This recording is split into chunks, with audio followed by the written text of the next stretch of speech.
What the New York Giants gained and what still needs fixing from their Week 4 win. Locked On Giants starts right now.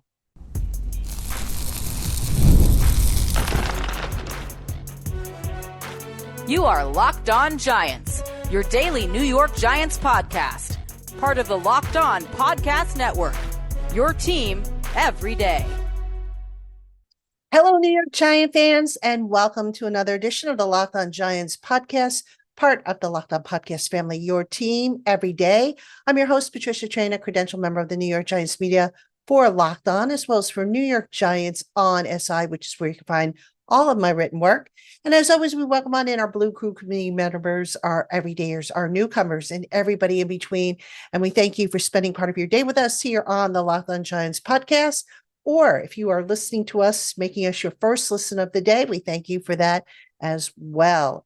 Today's episode of Locked On Giants is brought to you by FanDuel. Right now, new customers can bet just $5.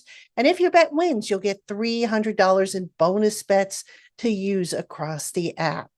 All right, Giant fans, on today's episode of Locked On Giants podcast, I wanted to take one last look at the New York Giants win over the Los Angeles Chargers, because I think there are some things that the Giants obviously want to try and build on moving forward. And there are some things that they probably want to address in order to keep the train going in the right direction. So we'll start off with the good, then we'll transition over to the bad. And then in segment 3, we'll take a look at some of the emerging storylines for the next game, which will be against the New Orleans Saints this Sunday. All right, so let's get into it. All right, the Giants, by now they have put away the win, but there's always lessons that you can take from a win, just as there are lessons that you can take from a loss. So what are some of the lessons that the Giants can take from this win? Right off the bat, I'm going to say the run game. The Giants' rushing game was one of the most productive they've had all year, probably one of the most productive they've had in a while. All right. So they ran 42 times on Sunday for 161 yards. The 42 attempts was not just a season high, but also the 4th highest total in the Brian Daboll era. All right. So that ranks behind 52 attempts on October 29, 23, 47 attempts on November 13, 2022, and 44 attempts on October 2nd, 2022. So it's been a while since the Giants have run the ball that much. Now, keep in mind, the Giants probably ran the ball that much because they did have Jackson Dart, a rookie quarterback. His part of the game plan was pretty much to use his flags, to keep the passes short. There were a lot of read options built into the game plan, which they unfortunately had to abandon as Jackson Dart, suffered that hamstring issue. But the run game actually did well because it helped keep Justin Herbert and the Chargers offense off the field. All right. And it helped give the Giants the time of possession battle. So that all contributed to the win. And it's something I'd like to see continue, because when the Giants run the ball more than they pass, in those 4 instances that I just mentioned to you, they are 3-1 in those games. The only game they lost being the 13-10 decision to the Jets, which just happened to be that game back in October of 2023. The game that Graham Gano had that knee injury, and I think he missed a field goal in that game, and the Jets ended up winning it. So you don't want to run the ball so much and not pass it all. You want to be as balanced as possible. But in this instance, with a young quarterback, trying to find his footing, it wasn't a bad strategy. And it's something, again, I want to see more of, because with Brian Daboll, the thing is he tends to give up on the run a little too prematurely. I think that's a mistake. So I'd like to see them kind of stay as balanced as possible with favoring the run, because I think that's going to help them down the line. All right. The next thing, obviously, the pass rush. The pass rush was phenomenal. And not just the front end, but also the results on the back end of the defense. All right. So can you remember the last time that the Giants pass rush took over a game? And I'm talking again, the front end and the back end. Well, against the Chargers, Justin Herbert, according to NFL Plus, pressured 47.7% of his dropbacks. And that was 1 week after, by the way, he was pressured 54.7% by the Denver Broncos. All right. Now, the Giants, they hit Herbert 12 times. They finished with 2 sacks.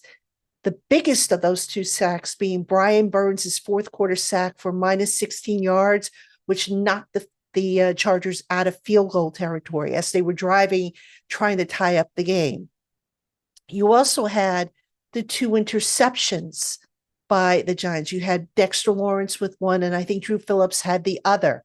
Those were huge. Finally, the pass rush resulted in the defensive backfield making a play. All right. So that was pretty good. And, there were also from the defensive backfield, you had 5 pass breakups, you had 5 forced incompletions, just really the best performance overall by the defense in which the front end and the back end married their efforts. So something that you definitely want to see more of moving forward, for sure. All right. Now, what were some of the bad things that I didn't like from the win? I'm going to give you the biggest one. I did not like Jackson Dart taking all the hits that he took. All right. So his hits, I went back and I looked. The breakdown includes 5 sacks, 8 quarterback hits, 10 tackles when he ran with the ball. That's 23 times that kid was hit.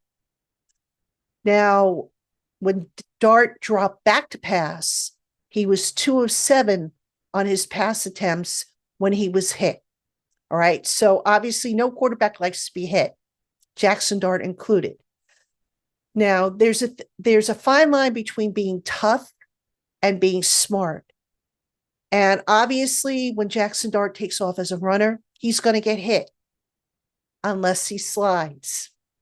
So that's the thing. I really, really hope that the Giants coaching staff can drill into the kid's head.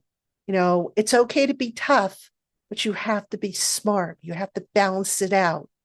That was a trait that Daniel Jones had. He was always looking, he would never slide because he wanted to get every last yard he could. And you kind of see that in Jackson Dart. But if he's going to get hit that many times, you got to hope that he makes it through the season. All right. And we already saw in the Chargers game how, he took a hit on that long run that was wiped out by the John Michael Schmitz penalty, and he was sent off the field to be evaluated for a concussion. Now, Dart on that play said that he was just simply tired because he had run basically a half field, and then he had to run back to the huddle and get, set up all over again. So he claimed he was tired. And as it turned out, he didn't have a head injury. But still, you don't want to see the franchise quarterback getting hit as much as Jackson Dart did in that particular game. All right. A few more. We'll talk about them right after this.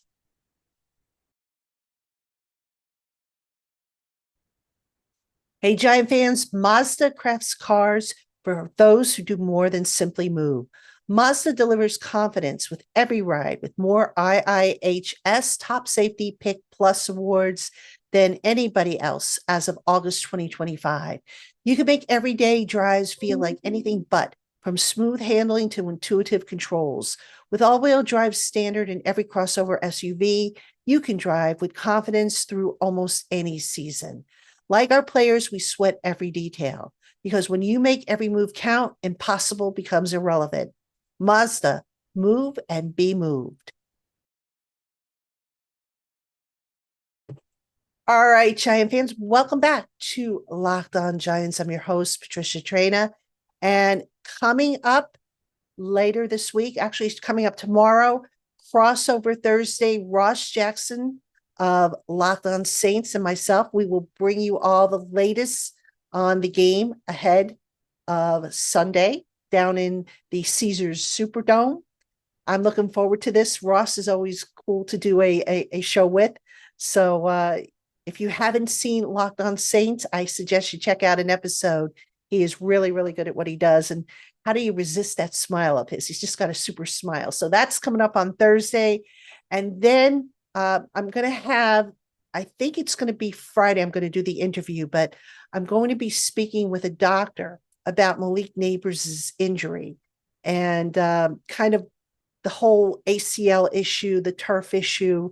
So I'm going to talk to an expert about some of this stuff to kind of see, because MetLife Stadium continues to get a bad rap for all the injuries that seem to happen on that turf. And, ask yourself this, for those of you who think MetLife Stadium's turf is just really bad, how is it that the Giants have all these injuries, but the Jets really don't have as many issues with ACLs and Achilles and all that stuff? It's got to be something in how the players are either training or just something that's being done. And, we'll see if we can't get to the bottom of that when I talk to these experts. So hope you will tune into that. All right, now let's get back to the things that I don't want to see the Giants carry over into week number 5. All right. The run defense continues to be a disaster. Now, this is kind of interesting.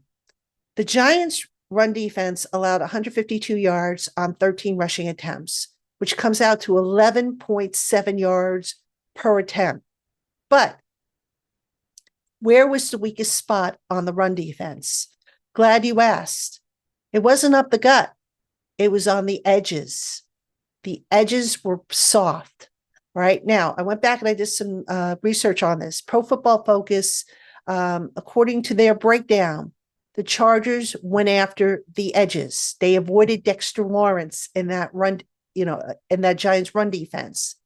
So outside the tackle box, all right, they averaged 8.6 yards per attempt off the left end, 18 yards per attempt off the right end.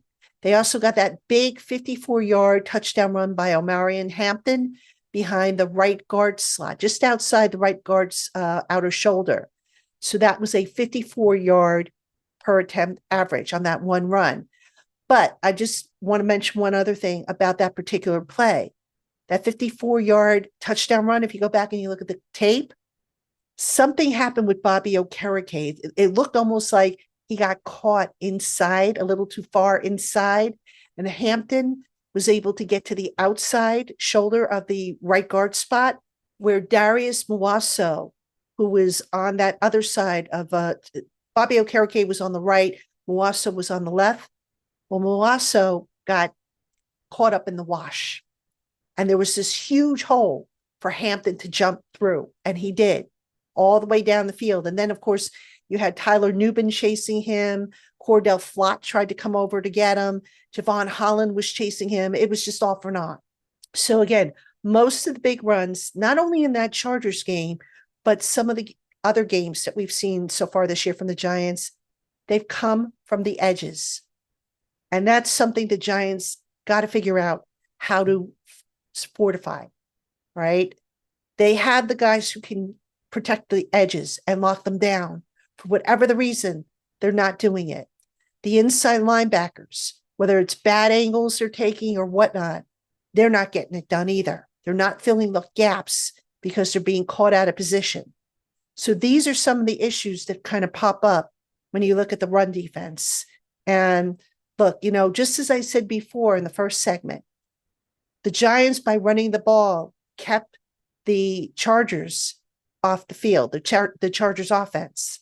Well, the same holds true if the opponent can run the ball.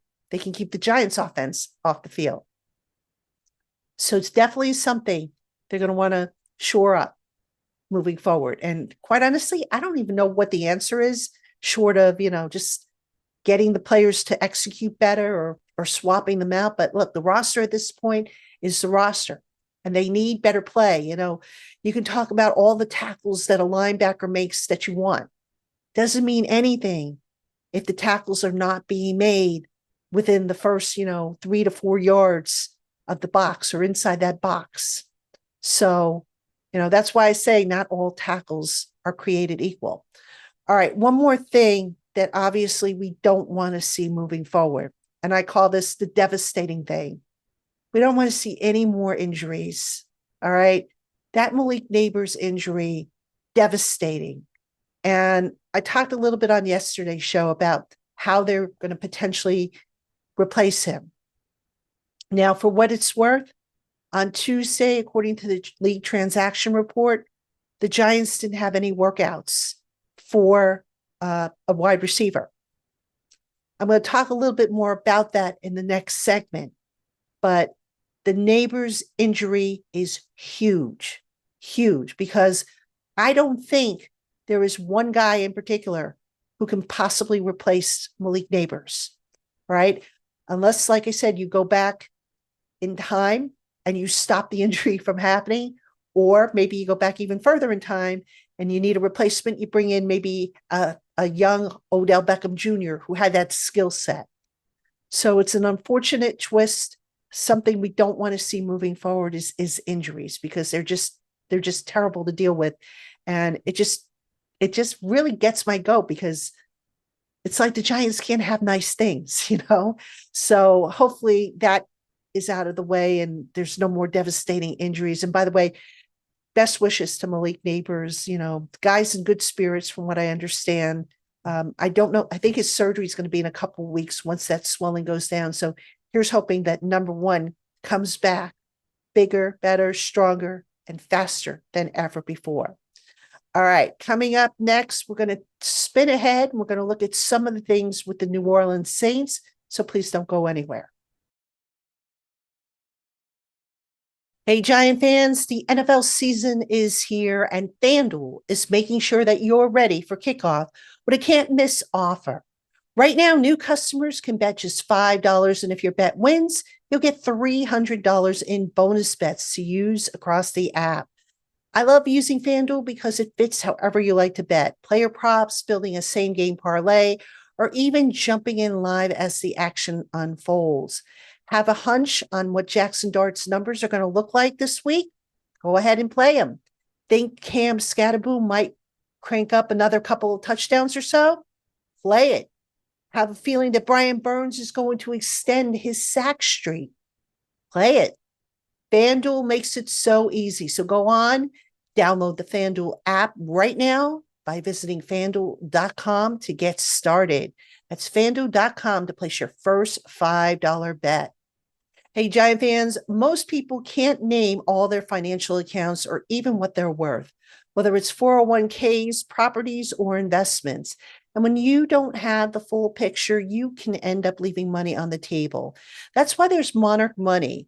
It's an all-in-one personal finance tool that brings your entire financial life together in one clean, easy-to-use interface on your laptop or your phone. Monarch does the heavy lifting for you. You can link all your accounts in minutes, see clear data visuals, get smart categorization of your spending, and finally feel in control of your money without ever touching a spreadsheet. Monarch makes it simple to review your finances. You can see budgets, goals, and spending activity all in one place. So don't let financial opportunities slip through the cracks. Use promo code LOCKEDONNFL at monarchmoney.com in your browser to get half off your first year. Again, that's monarchmoney.com, and that promo code is LOCKEDONNFL. You get 50% off your first year. monarchmoney.com. All right, Giant fans, welcome back to Locked On Giants. I'm your host, Patricia Traina. And in this segment, we're going to take a look, an early look, at some of the emerging storylines ahead of the Giants-Saints game. And we'll get into more of this stuff, of course, tomorrow on the Crossover Thursday. We'll look at matchups and trends and all that good stuff. But I want to touch upon these storylines from a Giants perspective. The number one storyline, obviously, is how will they replace Malik Neighbors? And as I said before, you just can't replace him. You're probably going to need to get creative. You're probably going to need guys who can, multiple guys who can do what Malik Neighbors can do. Now, as I mentioned on the transaction report, the Giants did not have any receivers in for a workout on Tuesday. I suspect one of the reasons why the Giants don't have a whole lot of cap space right now. They will eventually have to open up more cap space. I think according to Over the Cap, they had something like 2.8 million. That is last in the league. All right. Now, the Giants, it looks like they are going to roll with what they have on the roster. So that being said, let's take a look at Darius Slayton. Now, Darius Slayton, before Malik Neighbors came on to the scene, was technically the Giants' number one receiver, even though he wasn't a true one, right? In 2023, Slayton finished with 770 yards. He's a good receiver. Let's not kid ourselves. Is he Malik Neighbors good? No. No offense to Darius Slayton. You guys know how I feel about him. Mad respect for him, but he's not Malik Neighbors. Now, here's the other problem with Darius Slayton. He's been nursing a lower body injury, I believe a groin. Now, kudos to him because he has not missed any games. He's been limited in practice, but he has been out there. But still, you wonder how much of that is affecting the number of times he's targeted or his snap count or any of that stuff. We can look at Wan'Dale Robinson. Wan'Dale Robinson in 2023, along with Slayton and at the time, Darren Waller. All right. Darren Waller is down in Miami.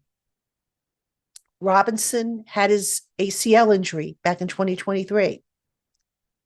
So moving forward, I suspect we're going to see Slayton.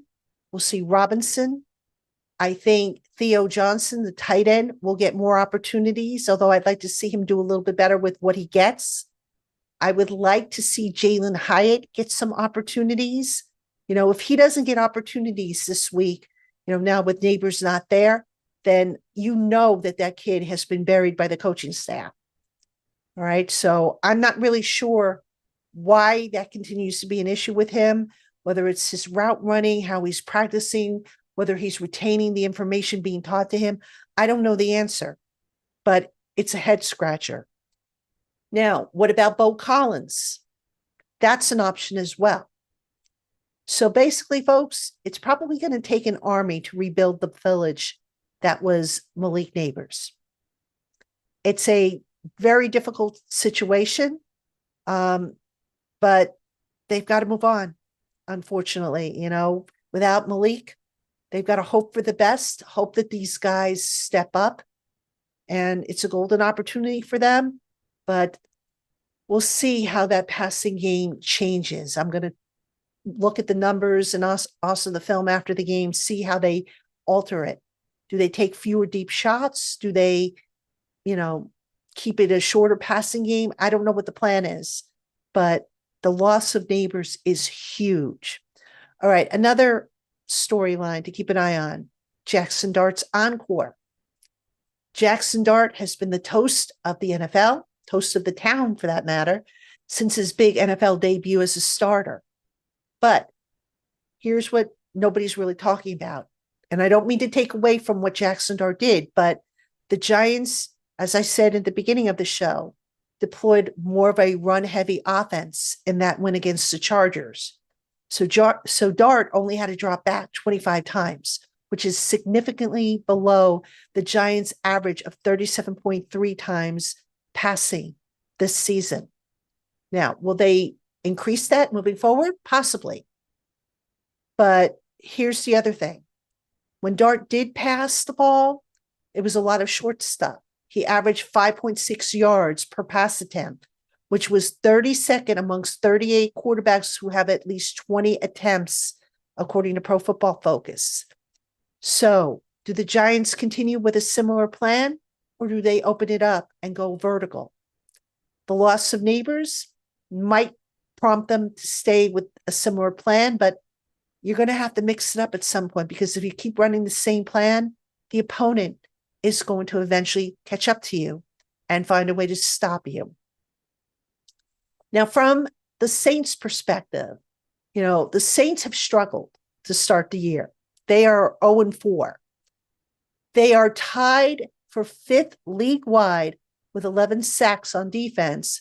But according to True Media, opposing quarterbacks have combined for a 117.8 passer rating and have only been pressured 33 times, which is tied for the lowest number of pressures in the league with the Carolina Panthers. So opposing quarterbacks have been having luck despite the pass rush by the Saints. That's good news for the Giants' offensive line, because that offensive line, according to Pro Football Focus, has allowed 59 pressures through 4 games, which is the 8th most in the league.